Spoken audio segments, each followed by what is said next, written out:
China's court to end the trade war.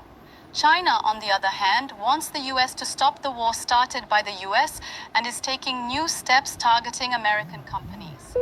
Chinese leader Xi Jinping is also continuing his foreign tour, sending the message that we are a better trading partner than the US. The ongoing trade war between the United States and China is intensifying without signs of a resolution. In response to the tariff showdown, the United States raised its tariffs on China to 45%, prompting China to retaliate with a 25% tariff. Although desiring an end to the conflict, the Trump administration places the responsibility solely on China's shoulders. It is China that must take the necessary actions to pave the way for a potential deal.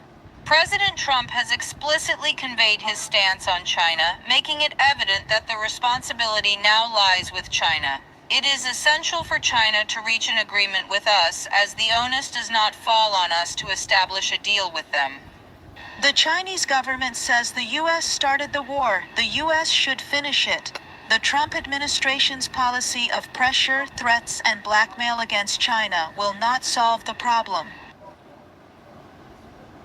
This tariff war was started by the U.S. and China has taken a stand to protect its legitimate rights and interests. Our position is very clear. China does not want war, but it is not afraid of war either. If the U.S. really wants to solve the problem through dialogue and negotiation, it should stop the pressure. It should give up threats and blackmail.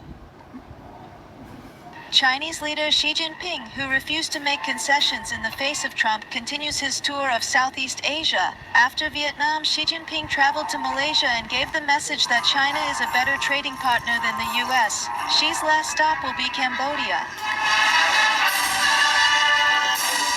While tensions continue, China challenged Trump by growing above expectations in the first quarter of the year. The 5.4% growth rate was interpreted as a sign that China would survive the trade war better than feared. Beijing retaliated against the U.S. with a new retaliation. It was claimed that Chinese airline companies were ordered to stop buying airplanes from the American aviation giant Boeing. Boeing shares fell sharply after the news. China had previously halted shipments of critical rare elements to the U.S. This put the American industry in a difficult situation, because rare elements are used in a number of key sectors, from cell phones to fighter jets.